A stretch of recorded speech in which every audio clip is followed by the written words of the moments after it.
Welcome back to Toasted Gaming, the only channel where we rank every single game based on one of the engines. If you're new here, I've done a bunch of these ranking videos already.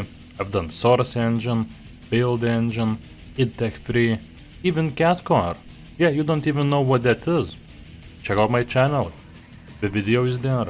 There's also a beautiful playlist on my channel that contains every single ranking video that I've done. But right now, we're neck deep in the LithTech Engine. And it's been a ride. This is part 3 of my mission to rank every single LithTech Engine game ever made. And if you somehow skipped the first 2 parts, I strongly suggest you go back and watch them first. Otherwise, this video is gonna feel like showing up to a Fast and Furious movie halfway through a final race. It would be confusing, loud, and Vin Diesel's already familed everyone. Now, how did I rank all these games? Mostly based on my experience. I played a ton of them myself. I suffered through others via footage, and sprinkled in some critic and user reviews just to pretend I'm balanced. But let's be honest, some of these games deserve to be roasted. Mostly the games on previous parts, but still. The fun, the failures, the forgotten, they're all here. And this part? This is where things start getting interesting. We're leaving behind shovelware wasteland and getting closer to games that actually had ambition. Sometimes that ambition went somewhere, while sometimes it fell flat on its face, like a drunk AI bot. If you want to support the channel, you can join as a member and get 1 week early access to all new videos. Priority on your video suggestions, and also your name in the credits, like a legend who makes this type of stuff possible. And yes, we've got an official Toasted Gaming Discord, link in the description below. So buckle up, smash that like button, subscribe if you haven't, and let's continue our descent into the LithTech rabbit hole. This time from 40th to 21st place.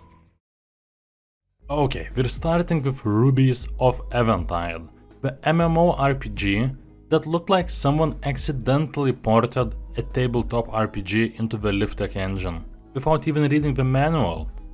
Released in 2003, it tried to be an open world, turn-based fantasy MMO before that combo was even remotely ready for prime time.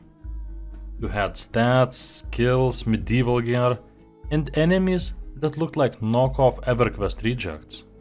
But hey, it was free to play, at a time when most MMOs wanted your soul and your mom's credit card. It had a cult following, but that's mostly because it was one of a few MMOs running on a potato back then. This one hurts a bit.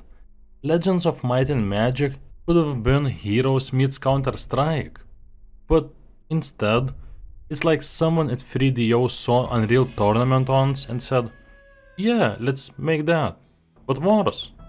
No joke, the RPG elements are practically non-existent. The classes feel like costume changes, and the maps, pure mid. It's not offensively bad, just wildly generic. Like a medieval FPS that couldn't decide if it wanted to be Fantasy Quake or just shovelware with a franchise name slapped on top. At least it had LAN support, so it gave early 2000s college dorms something to do. This one came out in 2012 and looked like it was coded during a Project X type of party in 2003. District 187 was a free-to-play tactical shooter with gangs versus cops vibes, and a title that sounds like it was generated by an Xbox Live teenager in 2007. The gameplay? It was clunky, but weirdly fun. Maps, bland. Guns, also bland. It tried to build a ranked esports scene, but let's be real, the only thing this game killed was your graphic card's dignity. Still, it had some charm in its chaos. And you could also play dress up with your character, like you were prepping them for a crime-themed fashion show. This one is kind of a weird gem. Gungriffon, Allied Strike, was a mecha FPS exclusive to the OG Xbox.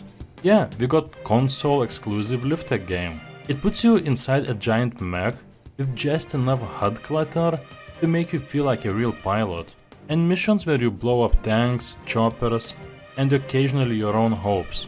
It's not super polished, but there's a cold gritty vibe to it that kind of works. The controls are dated, the missions get repetitive, but if you've got a thing for slow, stompy 80-ton war machines, who knows, this one might actually satisfy your inner Steel Battalion fanboy, just without $200 controller. If you ever wondered what would happen if someone tried to make Bejeweled, but gave it the energy of a rave inside a washing machine, Super Bubble Pop is your answer. You play as a DJ character popping bubbles to loud techno beats, and somehow this psychedelic fever dream runs on the same engine used for tactical shooters. Respect, I guess. The gameplay is simple. Match colors, drop bubbles, but the presentation is so chaotic, it feels like it's trying to melt your retinas. Honestly, it's not bad, it's just aggressively mid. But hey, at least it's unique, in a what were they smoking kind of way. Next up, we've got Mini Golf Master 2, the game that makes you wish you were playing actual minigolf, in traffic, during a thunderstorm. This thing has the physics of a drunken person and the sound design of a broken Tamagotchi, but here's the twist. It's barely hypnotic. There's something endearing about its barely working UI, untextured courses, and the kind of music you'd expect to hear on hold with your local insurance scam hotline. It's bad, don't get me wrong, but it's that grandma bought it on clearance kind of bad that still manages to charm in a budget bin sort of way. This game was supposed to be the edgy, over-the-top FPS where you battle demonic freaks while channeling the power of Kiss. Yes, that Kiss, the band. And while the marketing screamed hell yeah, the game itself whispered, the guns are fun, the enemies are weird, and the levels look like they were inspired by Doom 64 or something similar. But the combat's repetitive, the difficulty curve is bizarre, and half the time you forget it has anything to do with the band. It's like a Kiss branded acid trip that's somehow both too much and not enough. It has cult classic vibes all around. This one came way too late for a LithTech game. Run on Fire dropped in 2015 and looked like it teleported straight from a 2006 LAN cafe. It was a free-to-play multiplayer shooter with fast-paced combat, jetpacks, and the kind of UI design that screams early Steam trash. Surprisingly, it plays okay. You could dash around, wall run, and get into some decent team shootouts. But let's be honest, the servers are long dead, the monetization was forgettable, and the player models look like the NPCs from a cancelled PS2 game. Still, props for being the last gasps of LithTech trying to stay relevant in the era of Overwatch and CSGO.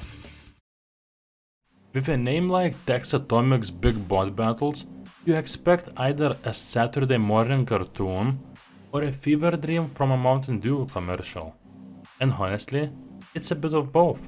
This is a multiplayer mech arena shooter where giant robots duke it out in a destructible environment, and it's got this quirky, almost satirical vibe that makes it feel like Twisted Metal's awkward cousin. The combat's decent, and the environments are surprisingly fun to wreck, but the controls feel like you're trying to steer a fridge during an earthquake. Still, for a game nobody remembers, it had some genuinely cool ideas buried in the junk. This one is weird. I couldn't find any footage of this game. No videos. Basically, what if Quake 3, Deus Ex, and a philosophy major had a child and raised it in a basement? You'd probably get Purge. This obscure multiplayer shooter mixed sci-fi, religion, and RPG elements in a way that's either genius or completely unhinged. You picked classes, earned experience mid-match, and upgraded your abilities as you went. Which sounds amazing, until you remember the hit detection was more like miss detection, and the player base disappeared faster than in a free-to-play new MOBA game from 2024. Still, it was ambitious as hell, and surprisingly ahead of its time. A relic of early 2000s PC experimentation. Die Hard, Nakatomi Plaza. It lets you live out your John McClane's fantasy in all its barefoot glory, and for the time, it wasn't half bad. You play through the entire Die Hard movie, rescuing hostages, duct crawling, and yelling Yippee-ki-yay at everybody. The gameplay is a bit stiff. The AI is about as smart as Hans Gruber's henchman after a bottle of vodka, and the visuals age like a banana. But there is real heart here. It's faithful, fun in bursts, and it was absolutely fueled by 2000s action game energy. One of the better beater licensed shooters of the era. And the guilty pleasure of many. Repulse is one of those games that sounds like a rejected Call of Duty mode, but it's actually a Korean multiplayer FPS that tried to mix sci-fi parkour with Twitch-based shooting. Think Titanfall without the titans or polish. Movement was fast, gameplay was frantic, and some maps were honestly kinda fun. But the overall vibe screamed free-to-play shovelware. It had microtransactions, awkward translation, and a very loyal fanbase for a hot minute, before it vanished into the void. Not terrible by any means, just painfully average in a sea of better shooters. But still, for a 2013 LithTech game, it held its own surprisingly well. Imagine being the prequel to No One Lives Forever 2, a beloved cult classic with humor, charm, and slick design, and when deciding, what if we removed all the things people actually liked? That's Contract Jack. It's a straight-faced dumbed-down shooter where stealth is illegal, enemies charge like lemmings, and every mission feels like it was assembled during lunch break. It's not horrible. The gameplay is functional, the pacing is fast, and it's got some cool moments. But compared to the series it came from, this one's the weird cousin who shows up to a reunion already drunk. A spin-off that never needed to exist. Sanity is what happens when you mix Diablo, X-Files, and late 90s new metal. You play as a psychic agent voiced by Ice-T. Yeah, really, the rapper. Using mental powers instead of guns. And it's as wild as it sounds. The power system is actually super inventive. You collect and combine abilities like cards, and they can do everything, from stunning enemies to nuking rooms. Problem is, the game plays like a twin-stick shooter wrapped in a janky third-person shell, and the pathfinding, let's say, spiritually lost. Still, it was bold, stylish, and totally unique. A flawed gem, but a gem nonetheless. Face of Mankind aimed for the stars, and it barely got off the launchpad. This was a massively multiplayer RPG with a fully player-driven economy. It also had politics, factions. It was basically EVE Online, but in third person, and even more chaotic. On paper, it sounds incredible, but in practice, it was a buggy mess with a UI of a spreadsheet and gameplay that bounced between revolutionary and please let it end. But there's no denying its ambition. The fact that a LithTech powered MMO tried to simulate an entire society is impressive alone. It never fully worked, but it left a mark, and a few devoted players who still sing its praises. Finally, a game for those who think Myst was a little too mainstream. Mysterious Journey 2 is a first-person puzzle adventure game built in the LithTech Engine, and surprisingly, it's beautiful. The worlds are atmospheric, the puzzles are smart, and sometimes cruel, and the story has that classic sci-fi isolation vibe. It's a thinker's game. No guns, no combat, just you, your brain, and some of the most bizarre alien tech you've ever seen. Sure, it's slow-paced and a bit stiff, but if you're into immersive, cerebral exploration games, this one's worth checking out. LithTech does Mist, and kinda works. If Gears of War and the free-to-play Korean MMO merged and then forgot they did it, you'd get Hounds, The Last Hope. It's a cover-based third-person shooter mashed with MMORPG systems. You get loot, upgrades, co-op missions, PvP, all wrapped in a grind-heavy cash shop laden package. The shooting actually feels pretty solid, and there is a weird charm to its post-apocalyptic tone. But the monetization was aggressive, the balance was questionable, and it eventually shut down, like many free-to-play titles of its era. Still, for a game using LithTech Jupiter X in 2016, it looked shockingly decent, and tried something different. Rest in peace, you weird forgotten thing. Plot 2. It was supposed to be the dark messiah of edgy late 90s shooters, but instead, it was the buggy, rushed cousin of Monolith's other classics. The humor is still there, the gore is plentiful, and Caleb remains a top-tier one-liner machine. But the AI is dumb, the levels are clunky, and it never captures the brilliance of the original Blood. It had cool weapons, also creepy monsters, and ambitious storytelling for its time. But LithTech was still young. Its first LithTech game, and it shows. It's a cult hit with diehard fans, but even they'll admit it's more fun mess than FPS masterpiece. Here's a little title you probably never played, unless you were a PC cafe regular in Asia. Hit Project was a tactical multiplayer FPS that basically combined Counter-Strike and America's Army, slapped in some class-based systems, and sent you off to shoot terrorists and each other. It was big in Korea and China for a while, and surprisingly competitive, with solid map design and responsive controls. It must have been very popular, cause there's even a remake on Steam that is dead. Original lacked the polish of the big western shooters, but it scratched the itch for military realism with a bit of LithTech flair. A hidden hit overseas, even if it never made noise in the West. Yes, there was a Lord of the Rings MOBA, and it was not bad actually. Guardians of Middle-earth brought the 5v5 lane-pushing formula to consoles with a full Lord of the Rings skin. You got Gandalf, Sauron, Legolas, all brawling like it's Summoner's Rift. The controls were streamlined, the visuals were solid, and it actually played decently well for a console MOBA.